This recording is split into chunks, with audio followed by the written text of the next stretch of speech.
Good morning, everyone. Welcome. This is Charlie Moore. This is Baked Book.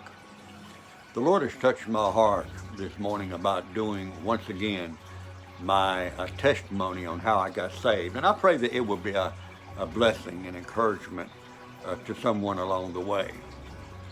I retired from General Electric with not quite 28 years of service, and that was in February of 2016. When I retired, I thought, wow, I reached a plateau I've been looking for years, like many do that's looking to retire. I reached a pinnacle. This is it. Nothing can get better. I think I'm just going to go home and not do anything. Thought that everything was okay with me. Not very long after that, about 3.5 months later, in the end of May, beginning of June of 2016, revival started at our church, New Hope Baptist Church in Burlington, North Carolina, where C.T. Townsend was the evangelist.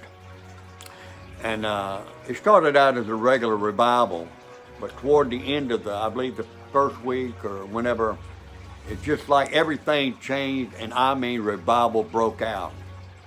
Matter of fact, they had to extend the revival more so than what they had planned on. It went on for about a month, and the numbers grew so much that they had to leave New Hope Baptist Church and build a tent there at Cox Toyota there in Burlington, North Carolina, because the numbers got so great. Big old tent. Well, we moved over to the tent, and after a little while, the Lord was still moving, and you see people going to the aisle on this side, people going to the aisle on this side, and the Lord was moving, the singing, the preaching, everything was beautiful. It was great. But yet the Lord began to deal with my heart. People would go over here and the Lord would deal with my heart and say, you're lost. Now bear in mind, I've been going to church all my life. 9 months before I was even born, they'd say, Charlie Moore, you've been going to church. And here it is, the Lord dealing with me, telling me that I'm lost. Somebody would walk over here and the Lord tell me, you're lost, you're undone without God. I'd listen to a song, I'd listen to the message, and I'd see people walk. Some of them I knew and some of them I didn't know, but people were either getting right with God because they was saved and was backslid, or they was lost and they get saved. But each time it happened, the Lord would deal with me and tell me that I was lost.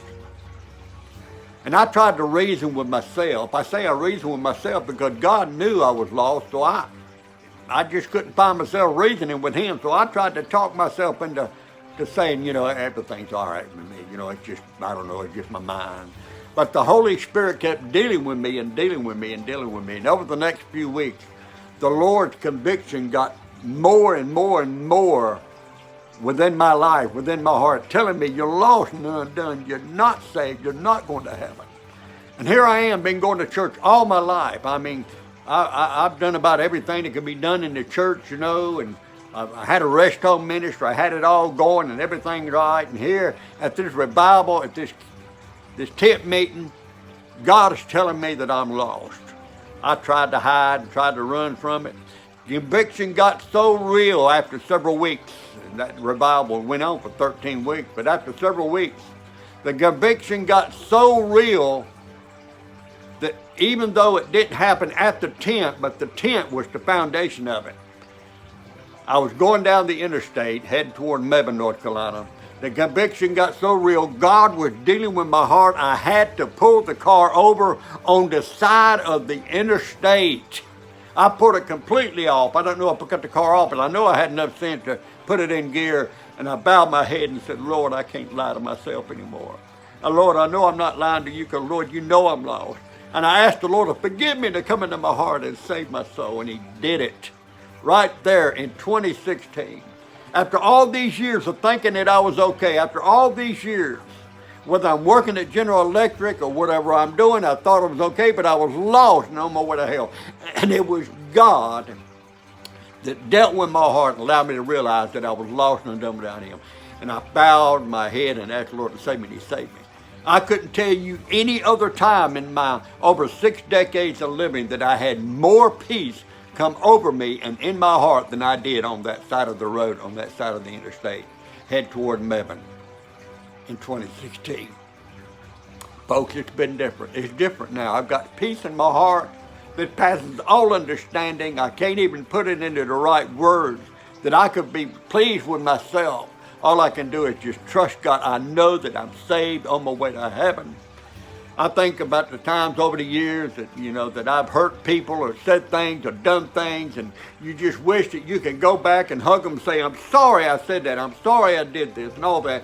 But you know what? I did that when I went to the cross there in 2016 on the side of the road when I asked the Lord to forgive me of my sins, and the Lord lifted that burden and He saved my soul, and now I'm on my way to glory. I'm glad that I'm saved. And God can do that for you. Don't play church. Don't play Christian. Don't let the devil lie to you, but make sure without a doubt that you know you're on your way to heaven. I'm glad that I'm saved. I'm glad that I'm heaven bound with the hammer down. And I'm glad it was Jesus that convicted my soul. Now I've got a home in heaven. I pray you can say the same. I love you. Till the next time, God bless.